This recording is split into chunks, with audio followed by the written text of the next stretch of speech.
Saudara, Kabupaten Jember kini tengah menghadapi sorotan publik. Dua pemimpin yang seharusnya berjalan beriringan justru terlibat disharmoni. Wakil Bupati Joko Susanto melaporkan Bupati Muhammad Fawaid ke KPK, Mendagri hingga Gubernur Jawa Timur. Alasannya merasa tidak dilibatkan dalam jalannya pemerintahan. Lantas, bagaimana seharusnya roda pemerintahan daerah dijalankan? Apa dampak ketika pemimpin daerah tidak harmonis? Dan siapa sesungguhnya yang menjadi korban dari situasi ini? Selama 60 menit ke depan kita akan membahasnya di Sapa Jember, hanya di Kompas TV, independen, terpercaya.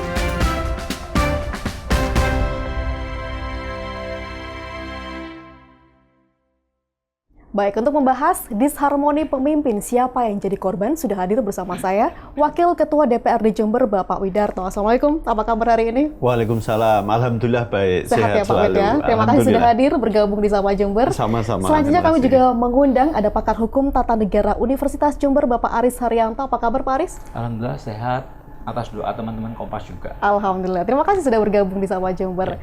Bapak-bapak, hari ini kita akan bahas sesuatu yang lagi ramai diperbincangkan, khususnya masyarakat Jember, walaupun isu ini sudah menjadi pembahasan nasional ya begitu.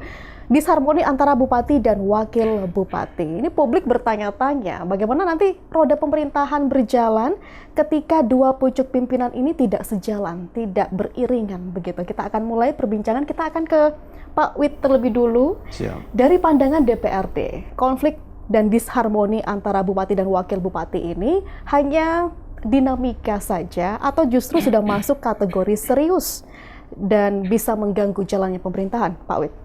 Iya, kalau bagi kami di DPRD Kabupaten Jember sebetulnya ini dua sisi ya. Bahwa ini sudah masuk kategori serius, saya pikir betul karena konflik ini tidak sekarang, tapi mulai dari pertama kali dilantik sudah kelihatan itu bibit-bibit konflik antara kepala daerah dan wakil kepala daerah di Kabupaten Jember. Tapi kami melihatnya dua sisi ya. Di satu sisi menunjukkan konflik secara terang benderang kepada rakyat tentu tidak baik, karena apapun kepala daerah dan wakil kepala daerah itu adalah pimpinan yang kemudian menjadi contoh bagi rakyat. Ketika pemimpinnya sedang berkonflik tentu tidak baik dicontoh rakyat. Begitu juga kaitannya dengan bagaimana kita sedang berupaya untuk membangun Jember menjadi semakin lebih baik dari sisi pariwisata, dari sisi layanan dasar, kesehatan kita, pendidikan, dan banyak hal yang lain, termasuk pertumbuhan ekonomi. Maka kemudian ketika kepala daerah dan wakil kepala daerah berkonflik, tentu mereka yang akan menanamkan modal investasi di Kabupaten Jember ada sekian pertimbangan ya, karena kepastian hukum, bagaimana nanti hal terburuk dan lain sebagainya. Maka kami melihatnya kalau dari sisi konflik tentu tidak bagus dipertontonkan kepada masyarakat, kepada pemilih. Tetapi di sisi yang lain ada sisi positifnya juga.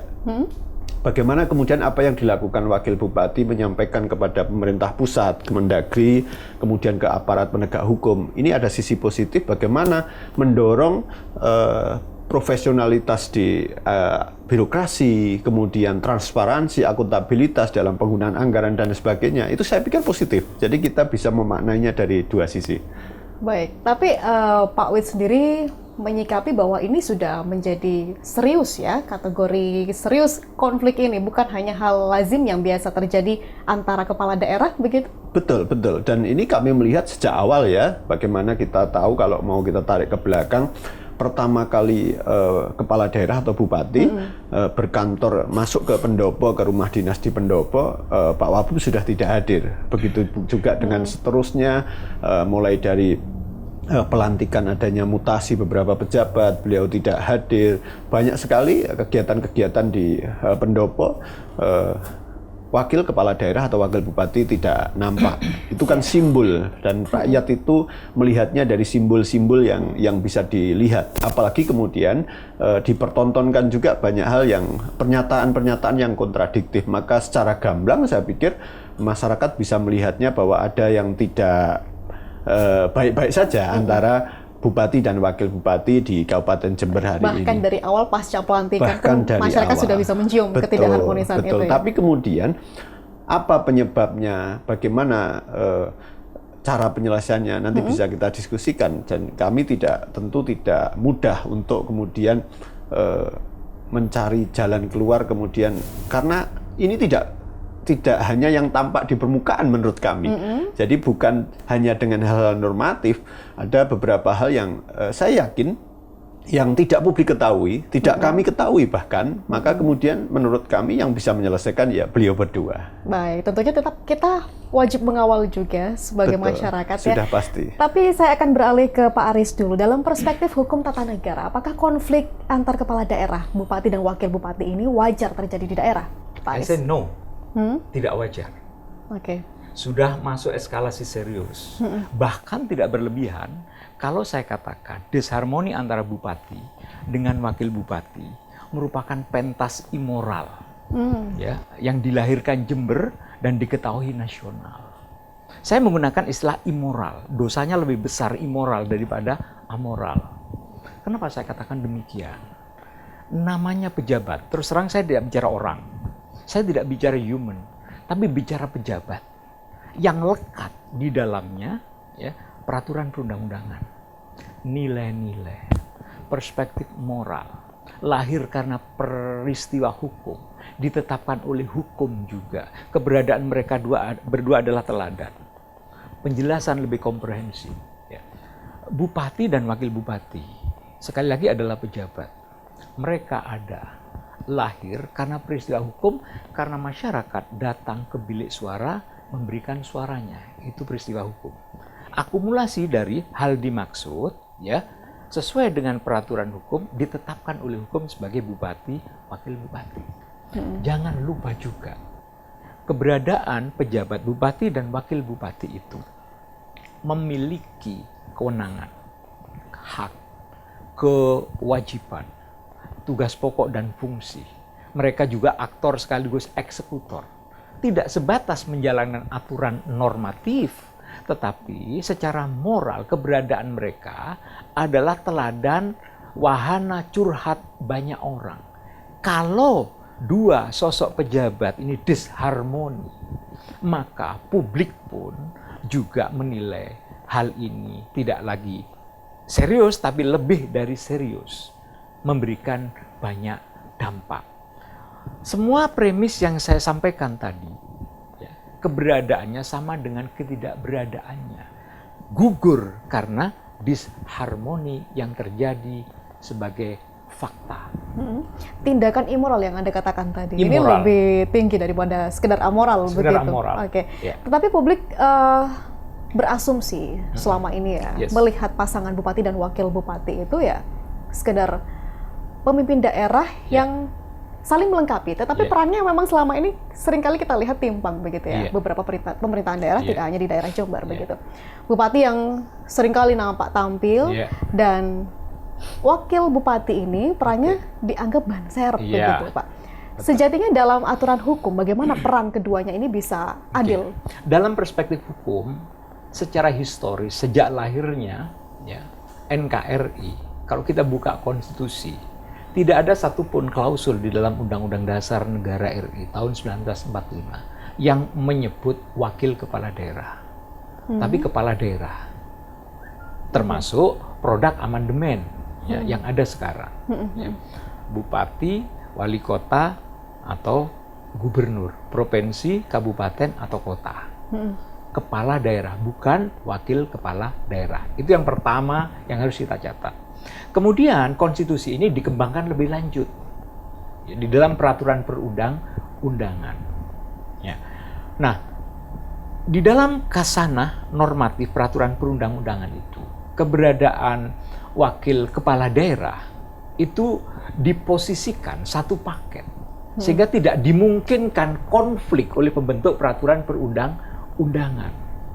Nah, dalam tataran praktek ya, dan protokoler, keberadaan wakil kepala daerah itu tidak terakomodasikan di dalam Forpimda. Forpimda itu forum pimpinan daerah, kepala daerah, bukan wakil kepala daerah, kepala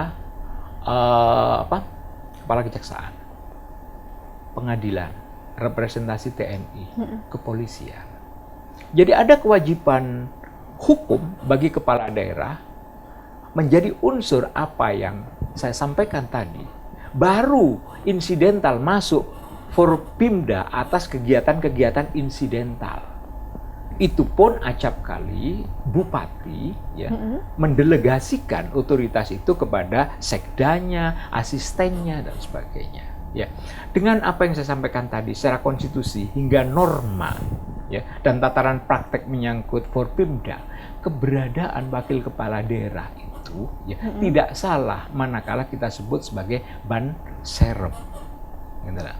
Walaupun secara fungsional wakil kepala daerah secara normatif memiliki tugas yang konkret, konsultatif, koordinatif, ya, eksekutif, ya, pengawasan. Sehingga logis orang sementara melihat bahwa disharmoni itu terjadi karena kepentingan-kepentingan sesaat, ya, kemudian power sharingnya yang tidak akomodatif, ya, itu tidak salah. Tetapi tidak bijak manakala kita hanya melihat hal itu. Tapi ada persoalan-persoalan konkret menyangkut norma, sehingga muncul isu strategis.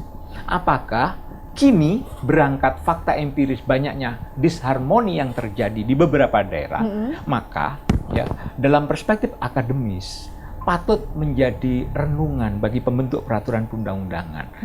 Masih perlukah yang namanya wakil kepala daerah, wakil bupati? Kalau masih urgent, ya, supaya tidak terjadi hal seperti ini, siapa yang memilih? Ya, kepala daerah terpilih, ya, yang memilih itu kan belum ada aturannya, ya, ataukah tetap dalam kondisi status quo? Ya. Ini menjadi urgent direnungkan karena perilaku politis dalam ragam kegiatan yang namanya demokrasi itu tidak steril dengan pemilik modal. Nilai kapitalistik itu tidak bisa dielakkan. Baik, ya. Pak Aris, ini kalau misalkan melihat disharmoni kepala daerah kita khususnya, siapa yang paling dirugikan dalam hal ini?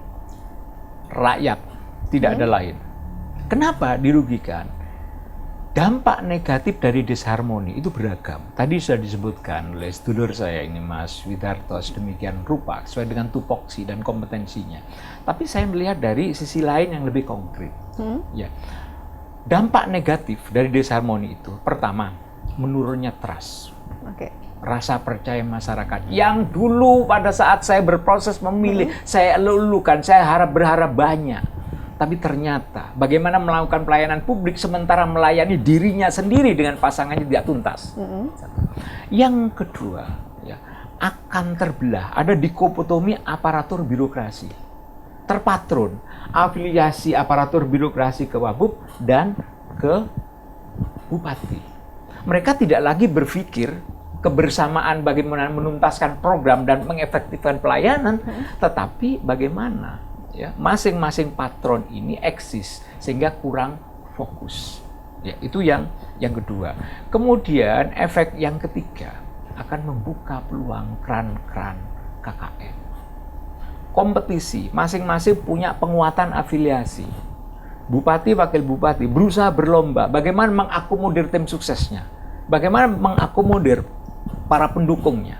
Dari situ kan muncul cara untuk mengakomodir itu, sehingga program untuk menutup KKN, program untuk mencegah korupsi justru kontraproduktif dengan realitas semacam itu, karena masing-masing ya bupati dan wakil bupati yang disharmoni ini berupaya mencari eksistensinya sendiri, walaupun itu menabrak norma, betapapun itu berseberangan dengan kaidah dan sebagainya. Dan itu akan makin berbahaya jika berlarut begitu ya. Saya ke Pak Wid. Soal bagaimana bupati dan wakil bupati ini satu paket kepemimpinan, itu yang terpenting. Tidak ada yang namanya ya semuanya satu kepemimpinan dan punya peran. Betul. Dan itu tadi soal siapa yang paling dirugikan. Sepakat dengan pendapat Pak Aris, rakyat? Iya, sebetulnya soal kepala daerah dan wakil kepala daerah ini sudah diatur di dalam Undang-Undang 23 tahun 2014 tentang pemerintahan daerah. Ya, bagaimana fungsi wakil kepala daerah itu memang membantu kepala daerah saja, bahkan pertanggungjawaban wakil kepala daerah itu kepada kepala daerah. Jadi wakil kepala daerah di dalam menjalankan tugasnya bertanggung jawab atau dilaporkan kepada kepala daerah. Nah, tetapi kan tadi sudah kami sampaikan ya bahwa problemnya tidak hanya normatif, Ya, menyangkut dari awal yang tadi disampaikan juga oleh Dr. Aris bahwa ada proses sebelum ini pilkada begitu yang kita tidak tahu yang di luar ini selain beliau berdua kita tidak tahu apa yang kemudian menjadi komitmen mereka berdua sehingga pada proses ketika sudah terpilih sudah dilantik lalu kemudian ada yang menurut beliau berdua mungkin belum selesai. Sekali lagi yang paling tahu beliau. Tapi bahwa siapa yang paling dirugikan sudah pasti rakyat. Karena rakyat berharap tentu kepemimpinan itu ya meskipun secara undang-undang jelas disebutkan semuanya kepala daerah. Bahkan dalam penyusunan APBD, kalau APBD itu begitu disetujui antara DPRD dengan eksekutif, itu ya hanya kepala daerah yang tanda tangan. Itulah disebut dengan kepala, bukan ketua. Maka punya kewenangan lebih, tidak perlu kemudian berdiskusi dengan wakilnya gitu ya. Tetapi itu normatifnya. Nah, pelaksanaannya tentu tidak semudah itu. Maka wakil kepala daerah juga harus dilibatkan dan praktek itulah yang kemudian belum sempurna sehingga hari ini menimbulkan seperti yang dipertontonkan. Sekali lagi rakyat. Nah, soal birokrasi betul, kami sepakat Dr. Aris, birokrasi ini sangat kebingungan hari ini tentu. Karena harusnya wakil kepala daerah memang punya tugas juga pembinaan, pengawasan kepada kerja-kerja birokrasi yang kemudian juga berkoordinasi dengan pengawasan internal ya, dalam hal ini bisa inspektorat dan sebagainya. Tapi kan dengan situasi ini birokrasi tentu tidak ada keberanian untuk kemudian berkoordinasi dengan wakil kepala daerah karena apapun mereka harus ada loyalitas kepada kepala daerah. Nah, ini problem. Oke, sejauh ini dampak yang terlihat ini mungkin bagaimana kinerja OPD dan itu berdampak pada pelayanan publik begitu ya. Karena semua sistemik. Betul. Karena semua sistemik. Kalau kita memposisikan disharmoni sebagai muara, sebagai hulu ya, sebagai penyebab katakanlah, ini akan bergulir seperti bola salju karena penyelenggaraan pemerintahan daerah itu merupakan satu sistem dan dalam sistem itu terdapat beragam unsur dan unsur ini akan terimbas sehingga kecepatan yang seharusnya 100 km per jam bisa jadi 30 km per jam. Oke, baik. Ya. Nah, ini kami juga ingin tahu bagaimana masyarakat merespon hal ini. Mungkin juga ada keluhan langsung kepada DPR. Kita akan simak segmen berikutnya. Kita rehat sejenak terlebih dulu Bapak-Bapak. Dan saudara tetaplah bersama kami. Sapa Jumber akan segera kembali usai jeda.